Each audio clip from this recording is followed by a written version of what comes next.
You know, when you get right down to it, the whole world is at odds with itself.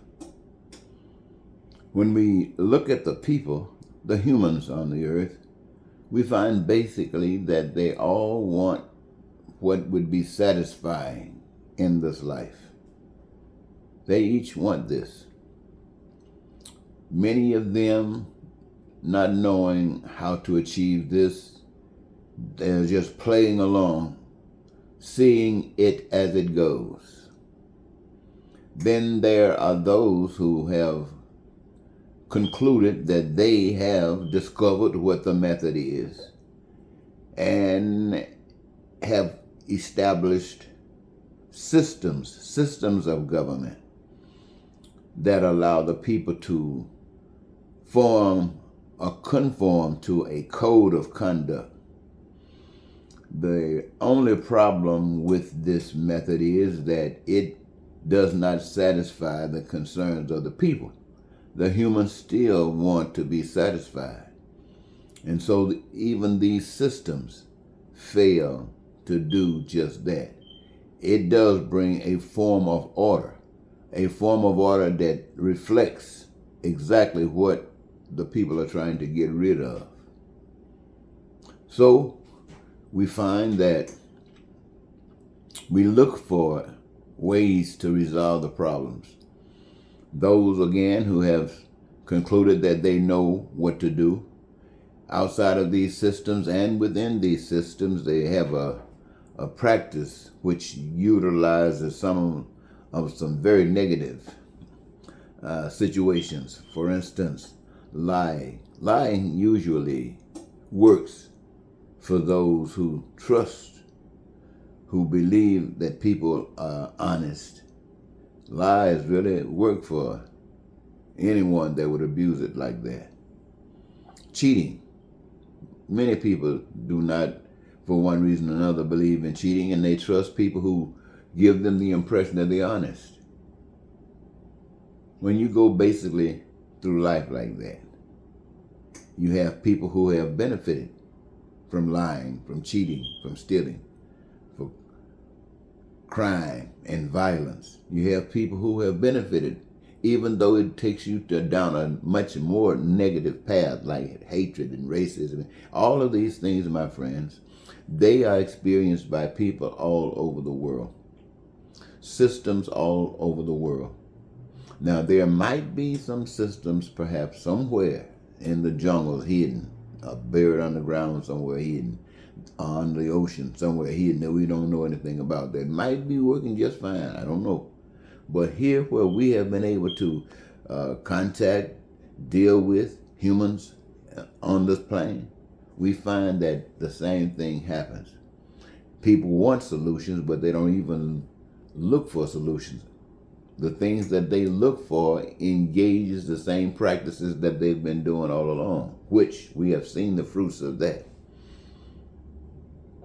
Nevertheless, everybody wants to have a satisfied life.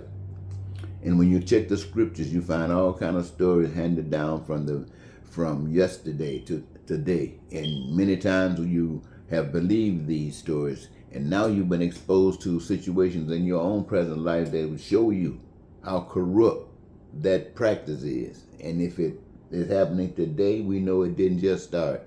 So we don't know how far it goes back, so we have to go back to the beginning. But how is it that you free yourself from this? I say this, my friends. It's an individual thing. First of all, it's an individual thing. Make sure that you as an individual are free from guilt. Make sure that if the poorest person on earth had to make a judgment on you in your behalf, it would be fair and it wouldn't cause you any pain or suffering, because you've been genuine with them. You've been honest with them. You've looked after their interests just as you looked after your own. Let it not be said that regardless of what you don't have or what you do have, maybe you got a lot of money, but you never did anything for anyone.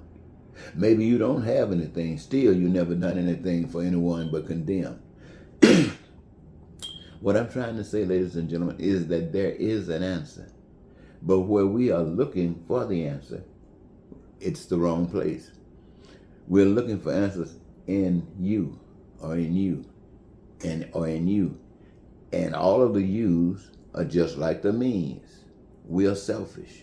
We have been taught basically the same kinds of things, and they all have been directed away from what we say we want. That is to be satisfied. So if we're going to look for satisfaction in life, the only thing I have found for myself as far as answering my questions is look for the creator of the earth. At no problem, or if he did, still is created the resources for human existence right here, waiting for us to claim anytime we get ready.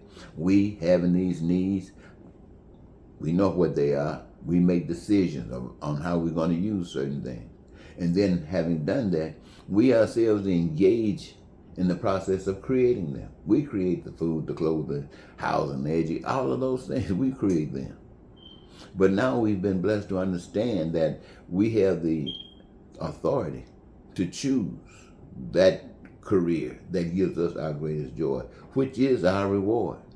That joy that we get, the joy that the world can't give and the world can't take it away. But we got it, and we're doing exactly what gives us that joy. But the world is connected to a power that is still in control. And the things that we do collectively as we're enjoying life, we are creating here again those things that have been determined are essential for our happiness. And it doesn't allow for lying, cheating. It doesn't allow for any of that. So for me, there's God's way and the other way. God's way makes sure that your needs, your wants, and your desires are met.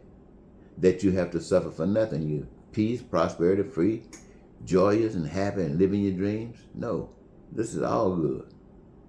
And you don't have to be in your back to white racism or white supremacy or black supremacy or white folks or black folks or men or women. No, you bend your back to love. And you love, and you don't let any kind of ugliness keep you from loving.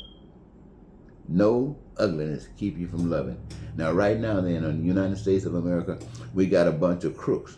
We got people who represent nothing but evil. Now, that doesn't mean that the rest of us, yes, I'm talking about two things. I want you to hear me. The devil, as far as I can see, is being represented